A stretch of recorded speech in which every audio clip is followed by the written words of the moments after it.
امی آپ کیا کہہ رہی ہیں؟ میں کل نیا سوٹ نہیں پہنوں گی، کل تو عید ہے۔ میں ہر بار کی طرح اس بار پھٹا ہوا سوٹ نہیں پہنوں گی۔ عید والے دن ہر کوئی نیا سوٹ پہنتا ہے۔ سہرش کی ماں نے اسے بتایا کہ وہ عید والے دن پھٹا ہوا سوٹ ضرور پہنے گی۔ وہ اماں سے ضد کرنے لگی کہ وہ اس عید پر پھٹے ہوئے سوٹ نہیں پہنے گی۔ سہرش تمہیں پتہ ہے نا، اگر تم اس طرح ہر عید پر میرا کہنا مانو گی تو تمہیں کروڑپتی شوہر ملے گا۔ وہ اماں کی بات سن کر منہ کھولے اماں کو دیکھنے لگی اور عید والا دن بھی آ گیا۔ سہرش نے پھٹا ہوا سوٹ پہن لیا جبکہ اس کی ماں نے اسے 2 نئے سوٹ سلوا دیے تھے۔ سہرش کی 3 بہنیں تھیں۔ سہرش سب سے چھوٹی تھی۔ بڑی 2 بہنوں کی شادی ہو چکی تھی، پر سہرش ابھی تک چھوٹی تھی جس کی عمر 18 سال تھی اور وہ اب تک پڑھائی کر رہی تھی۔ اس کی ماں اس کی شادی کسی کروڑپتی سے کروانا چاہتی تھی۔ سہرش کو لگتا تھا کہ اس کی ماں پاگل ہو گئی ہے، کیونکہ اس کا تعلق ایک غریب گھرانے سے تھا اور اس نے خواب میں بھی کبھی نہیں سوچا تھا کہ اسے کروڑپتی شوہر ملے گا۔ ابھی دونوں ماں بیٹی کی بحث جاری تھی کہ اسی وقت دروازے پر دستک ہوئی۔ سہرش دروازے پر گئی۔ سامنے کھڑے انجان شخص کو دیکھ کر گھبرا گئی۔ اندر کا راستہ نہیں دیں گی؟ وہ شخص اسے گھورتے ہوئے بولا۔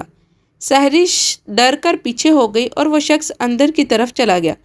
سہرش کی اماں نے جیسے ہی اس شخص کو دیکھا تو حیران ہو گئی۔ وہ شخص چارپائی پر بیٹھ گیا اور کہنے لگا، اپنا وعدہ مت بھولیے گا، وہ آپ نے بس پورا کرنا ہے۔ اس کے علاوہ میں بھی تو آپ کی ہر بات مانتا ہوں، آپ نے بھی وہی کرنا ہے جو میں کہوں گا۔ سہرش حیرانگی سے اپنی ماں کی اور وہ شخص کی باتیں سن رہی تھی۔ اچانک اس کی ماں کی نظر سہرش پر پڑی تو اسے ڈانٹ کر کمرے میں بھیج دیا۔ سہرش کمرے میں آ گئی پر باہر سے اب بھی باتوں کی آوازیں آ رہی تھیں۔ وہ اپنی ماں کی باتوں سے پریشان ہو گئی اور اپنی پیشانی سے پسینہ صاف کرنے لگی۔ اچھا تو یہ وجہ تھی جس کی وجہ سے اماں مجھے ہر عید پر تینوں دن پھٹے ہوئے سوٹ پہننے کو دیتی ہیں۔ آج سے میں بھی اماں کی بات نہیں مانوں گی۔ کروڑپتی شوہر تو ملنا نہیں ہے۔ پتہ نہیں اماں کے دماغ میں کیا چل رہا ہے۔ سہرش ابھی یہ سوچ ہی رہی تھی کہ اسی وقت اس کی ماں کمرے میں داخل ہوئی۔ تم سے جب بھی کوئی انجان شخص گھر میں آئے تو تم پاس مت کھڑی ہوا کرو۔ ایک بات سمجھ نہیں آتی، اس شخص کے سامنے تو بالکل بھی نہیں جانا چاہیے تھا۔ جانتی ہو وہ کون تھا؟ اور تمہارا اچانک اس کی ماں کچھ کہتے کہتے رک گئی اور سہرش حیرانگی سے اسے دیکھتی رہی۔ کون ہے میرا بتائیں؟ سہرش نے پوچھا اور اس کی اماں کی پیشانی پر پسینہ آ گیا۔ وہ اپنا پسینہ صاف کرتی ہوئی گھبرانے لگی۔ اس کی اماں نے اسے سینے سے لگا لیا۔ میری بچی مجھے معاف کر دینا، میں کچھ نہیں کر سکتی، وہ روتی ہوئی بولی۔ سہرش کو دیکھ کر سمجھ نہیں آئی کہ وہ کیا کرے اور کیا نہیں۔ وہ نہیں جانتی تھی کہ اس کی ماں ایسا کیوں کہہ رہی ہے۔ اس کی اماں نے اسے کچھ بھی نہ بتایا اور اس سے الگ ہو کر باہر چلی گئی۔ دن یوں ہی گزرنے لگے۔ سہرش کے ساتھ اس کی ماں کا رویہ بدلنے لگا۔ اب تو اس کی ماں نے اس کے رشتے بھی دیکھنے شروع کر دیے تھے۔ وہ نہیں جانتی تھی کہ اس کی اماں کو اس کی شادی کی اتنی جلدی کیوں ہے۔ سہرش کل کچھ لوگ تمہیں دیکھنے کے لیے آ رہے ہیں۔ اماں کی بات سن کر وہ کہنے لگی، اماں آپ کو میرے لیے کوئی کروڑپتی رشتہ مل گیا کیا جو مجھے دیکھنے آ رہے ہیں؟ سہرش کی بات سن کر اس کی ماں خوش ہو گئی، لیکن وہ پریشان تھی کہ اس کی ماں کسی ایرے سے اس کی شادی کیوں کر رہی تھی۔ اس کی وجہ کیا تھی؟ اگلے دن اس کو کچھ لوگ دیکھنے آئے، پر جیسے ہی انہوں نے سہرش کو دیکھا تو اس کے ہونے والی ساس اسے دیکھتی ہی رہی۔ پھر اچانک سے سہرش کی اماں سے کہنے لگی، تمہاری بیٹی بہت پیاری بھی ہے اور بڑی پڑھی لکھی بھی ہے، پر میں اس کا رشتہ نہیں لے سکتی۔ ان کی بات سن کر سہرش کی اماں حیران ہو گئی۔ بہن ایسا کیوں بول رہی ہیں؟ میری بیٹی بہت خوبصورت ہے، اس میں کوئی عیب تو نہیں ہے۔ سہرش کو اپنی اماں پر غصہ آنے لگا کہ وہ اتنی فالتو تھی جو اس کی اماں ایسے کسی کی منتیں کر کے اس کا رشتہ کر رہی ہیں۔ اماں بھی پاگل ہے، اگر یہ میرا رشتہ نہیں لینا چاہتی تو آپ کیوں ان کو زبردستی دے رہی ہیں؟ نہیں، مجھے بھی نہیں کرنی شادی۔ سہرش کی بات پر اس کی اماں غصہ ہو گئی۔ لڑکے والے اٹھ کر جا چکے تھے۔ سہرش اپنی اماں سے کہنے لگی، اماں اگر وہ یہاں رشتہ نہیں کرنا چاہتے تو آپ کیوں زبردستی کر رہی ہیں؟ مجھے کیوں ذلیل کروا رہی ہیں؟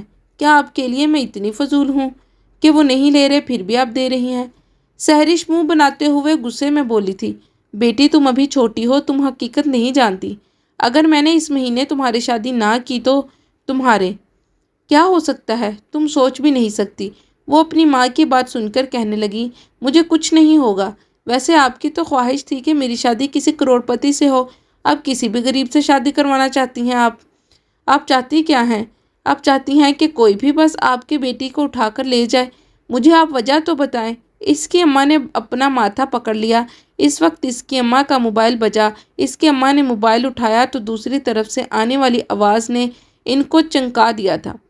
وہ جلدی سے کمرے سے باہر گئیں، مگر سحرش وہیں کھڑی رہی، نہ سمجھی سے دیکھتی رہی۔ یا اللہ، مجھے کیسے پتہ چلے گا اماں میری اتنی جلدی شادی کیوں کروانا چاہتی ہیں؟ اماں تو کبھی اپنے ارادوں سے پیچھے نہیں ہٹتی تھی، مجھے ہمیشہ یہی بتاتی رہیں کہ کسی کروڑپتی سے میری شادی کریں گی، اور اب کسی سے بھی کر دینا چاہتی ہیں۔ یا اللہ، میں کیا کروں؟ اس کے آنسو بہہ رہے تھے۔ وہ اپنے آنسو صاف کرنے لگی اور وہ خود کو بے بس محسوس کر رہی تھی۔ کچھ دن گزرے تھے کہ سحرش کی ماں اچانک سے بیمار ہو گئی۔ ان کی حالت دن بدن بگڑنے لگی۔ وہ اماں کی وجہ سے بہت پریشان رہنے لگی۔ اب اسے لگ رہا تھا کہ شاید اس کی اماں اپنی اسی حالت کی وجہ سے اس کی شادی جلد کر دینا چاہتی تھی، پر اسے کیا معلوم تھا کہ اس کی شادی کے پیچھے کتنا بڑا راز چھپا ہوا تھا۔ اماں، آپ کی دوائی ختم ہوئی پڑی ہے، میں بازار سے آپ کی دوائی لے کر آتی ہوں۔ سحرش گھر سے باہر جانے لگی تو اس کی ماں ایک دم سے پریشان ہو گئی اور کہنے لگی کہ بیٹا تم باہر مت جاؤ، مجھے ڈر لگتا ہے۔ سحرش کو اپنی ماں کی بات سن کر بہت زیادہ حیرت ہوئی۔ پہلے بھی تو وہ باہر جاتی تھی، اب بیٹھ جانے میں کیا حرج ہے؟ وہ ماں کے لاکھ منع کرنے کے باوجود باہر چلی گئی۔ اس نے میڈیکل سٹور سے اماں کی دوائی لی اور جیسے ہی وہ اپنے گھر کی طرف جا رہی تھی کہ اچانک اس کے پاس ایک گاڑی آ کر رکی۔ وہ ایک دم سے ڈر گئی۔ اندر سے ایک لڑکی نکلی اور کہنے لگی، گاڑی میں بیٹھو، صاحب جی کا حکم ہے، میں تمہیں تمہارے گھر چھوڑ آؤں گا، جلدی کرو، میرے پاس وقت نہیں ہے۔ وہ حیرت سے اس لڑکی کو دیکھنے لگی، پر نفی میں سر ہلا دیا اور وہاں سے بھاگتی ہوئی اپنے گھر آ گئی۔ اس کا سانس بری طرح سے پھولا ہوا تھا۔ سحرش بیٹا، کیا ہوا ہے؟ تم اتنی پریشان ہو، گھبرائی ہوئی کیوں ہو؟ اس کی اماں اسے دیکھ کر پریشان ہو رہی تھی، جیسے انہیں معلوم ہو کہ اس کے ساتھ کیا کچھ ہو سکتا ہے یا کیا ہوا ہوگا۔ نہیں اماں، کچھ بھی نہیں ہوا۔ اس کی اماں نے صبح کا سانس لیا، مگر سحرش کو ابھی بھی اس لڑکی کا خیال آ رہا تھا اور اس کی بات اس کے ذہن میں گردش کر رہی تھی کہ آخر وہ لڑکی کون تھی اور کس صاحب جی کی بات کر رہی تھی۔ یہ سب سوچتی ہوئی وہ اپنے کمرے میں آ گئی۔ پہلا قدم کمرے میں رکھتے ہی اس کا موبائل بجا۔ وہ ایک دم سے ڈر گئی۔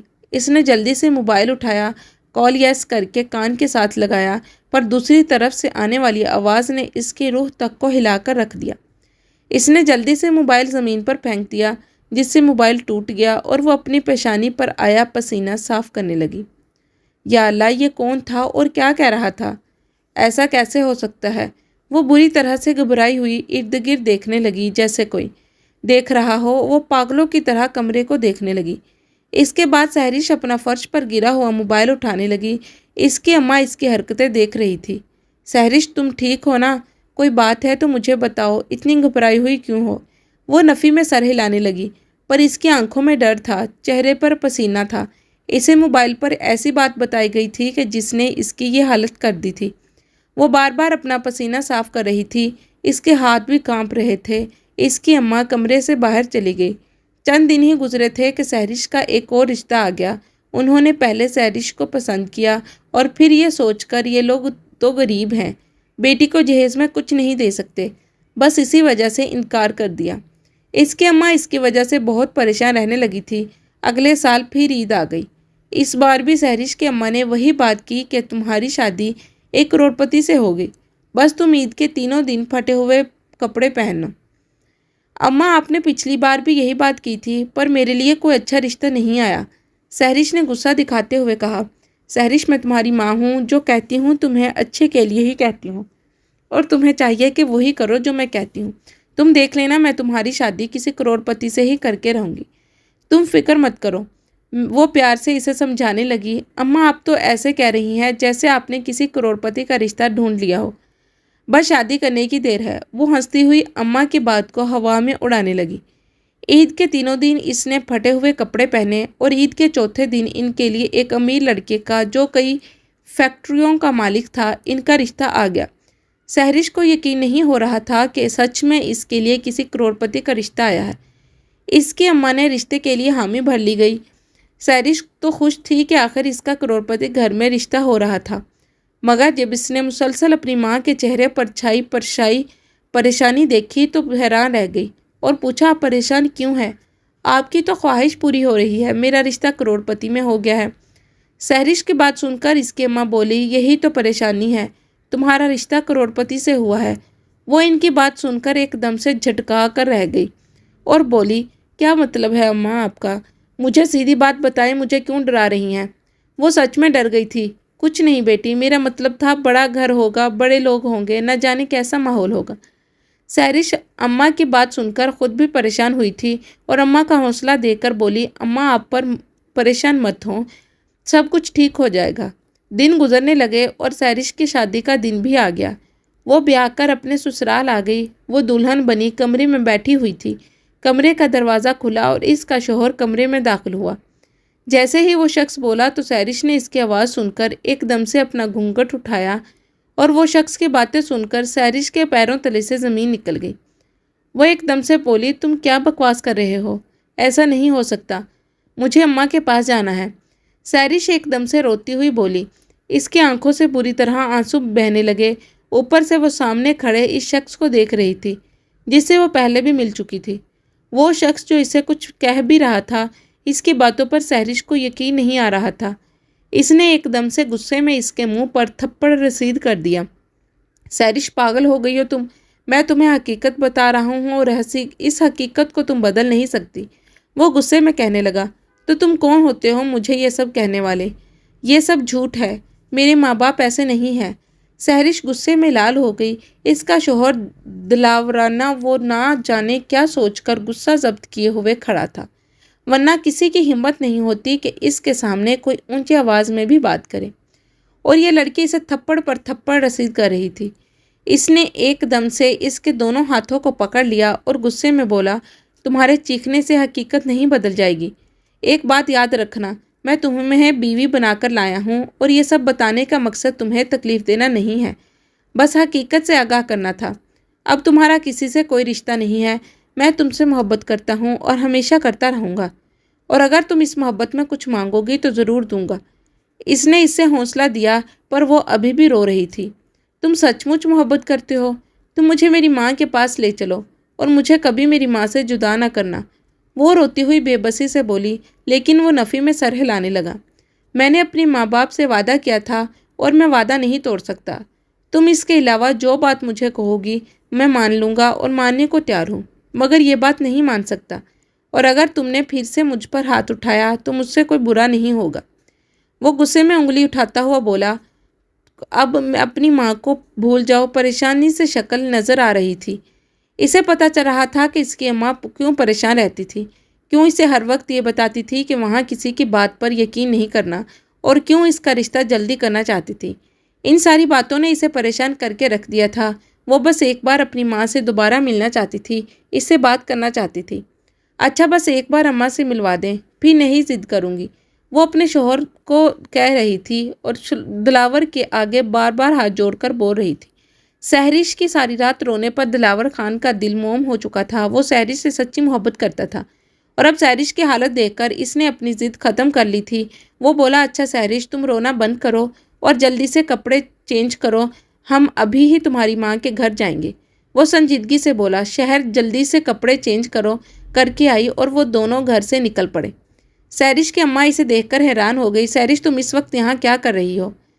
اماں نے سینے سے لگایا اور بولی، اماں مجھے ساری سچائی بتائیں، میں سچائی سننے آئی ہوں، مجھے اور کچھ نہیں سننا، مجھے سب کچھ بتائیں۔ وہ اماں کا بازو پکڑ کر کمرے میں لے آئی۔ تم یہی جاننا چاہتی ہو نا کہ میں نے اس لڑکے سے تمہاری شادی کیوں کی؟ تو پھر سنو، جب تم چھوٹی تھی تمہارا باپ نشے پر لگ گیا تھا، اس نے کام کاج چھوڑ دیا تھا، سارا دن گھر سے باہر رہتا، گھر آتا تو مجھ پر ہاتھ اٹھاتا۔ ایسے حالات میں مجھے تم لوگوں کے پیٹ پالنے کے لیے لوگوں کے گھروں میں کام کرنا پڑتا تھا۔ میں ایک بنگلے پر کام کرنے جاتی تھی، اس وقت تم چھوٹی سی تھی، میں تمہیں بھی ساتھ لے جاتی تھی۔ تمہارے شوہر دلاور خان نے اپنے باپ سے کہہ دیا تھا کہ وہ تم سے شادی کرے گا۔ وہ گھر والوں کا اکلوتا اور لاڈلا بیٹا تھا۔ انہوں نے مجھے کہا کہ اپنی بچی ہمیں دے دو۔ میں نے کہا کہ یہ بچی مجھے بہت پیاری ہے، میں نہیں دوں گی، کیونکہ دلاور خان کا باپ اچھا آدمی نہیں تھا، وہ بڑا ظالم تھا، تمہیں مجھ سے دور کر کے تمہارے ساتھ کچھ بھی کر سکتا تھا۔ میں نے یہ رشتہ نہ ہونے دیا، مگر تمہارے باپ نے اس وقت 1 کروڑ میں تمہیں ان لوگوں سے بیچ دیا تھا۔ دلاور خان کا باپ تمہیں زبردستی لے کر جا رہا تھا۔ اس نے کہا تھا کہ سہرش کو میں خود پالوں گا اور آج سے تمہارا ہمارے ساتھ رشتہ ختم۔ تب میں اکیلی مجبور ہو گئی تھی۔ مجبوراً میں نے اپنا دوپٹہ اس کے قدموں میں پھینک کر کہا کہ آپ میری بیٹی کو مجھ سے جدا نہ کریں۔ جب یہ جوان ہوگی تو میں خود اس کی شادی دلاور خان سے کر دوں گی۔ بیٹی میں حیران ہوئی کہ دلاور خان کا باپ میری بات مان کر واپس چلا گیا اور تمہارے جوان ہونے کا انتظار کرنے لگا۔ بیٹی دلاور خان کا باپ ایک عیاش آدمی تھا۔ مجھے لگا کہ بیٹا بھی ایسے ہی ہوگا اور وہ تمہاری زندگی برباد کر دے گا۔ سہرش اپنی ماں کی باتیں سن کر وہ خود ہی ہوئی حیران ہو رہی تھی، ان کے گلے لگ کر رونے لگی۔ اس نے اپنی ماں سے خود ساری باتیں کی، پھر اچانک اماں آپ سے ایک بات پوچھنی تھی۔ اس نے بڑی فرمانبرداری سے پوچھا۔ ہاں ہاں ہاں بیٹا پوچھو، کیا پوچھنا ہے؟ سہرش کہنے لگی، اماں آپ مجھے یہ بتائیں ہر سال عید پر آپ مجھے پھٹے ہوئے کپڑے کیوں پہناتی تھی؟ تب سہرش کی ماں نے بتایا، بیٹا دلاور خان نے مجھے کہا تھا کہ وہ ہر سال عید پر تم سے ضرور ملنے آیا گا۔ بیٹی میں جان بوجھ کر تمہیں پھٹے ہوئے سوٹ پہننے کو دیتی، میں چاہتی تھی کہ تمہیں اس حال میں دیکھ کر دلاور خان کا دل تم سے ہٹ جائے اور وہ تم سے شادی کرنے سے انکار کر دے، مگر ایسا نہ ہو سکا۔ شاید وہ تم سے سچی محبت کرتا تھا۔ وہ تو تمہارے لیے بہت سے کپڑے اور نئے جوتے بھی لے کر آتا تھا جو میں تم سے چھپا لیتی تھی۔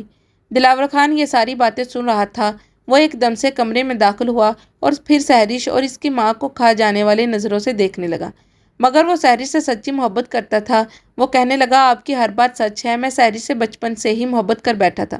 بے شک میرا باپ ایک عیاش آدمی تھا، اس نے سہرش کا رشتہ مجھ سے زبردستی کیا تھا، سہرش کے بدلے آپ کو پیسے دیے تھے، مگر اب میرا باپ مر چکا اور میں ایسا بالکل نہیں ہوں۔ میں آپ کی بیٹی سے سچی محبت کرتا ہوں اور وعدہ کرتا ہوں سہرش کو کبھی کوئی تکلیف نہیں ہونے دوں گا۔ سہرش کی ماں دلاور کی باتیں سن کر مطمئن ہو گئی تھی۔ آج اس بات کو 5 سال گزر گئے۔ سہرش کو اللہ تعالیٰ نے 3 بیٹے عطا کیے ہیں اور دلاور خان نے اپنا وعدہ سچ کر دکھایا تھا۔ اس نے سہرش کی زندگی جنت بنا دی تھی۔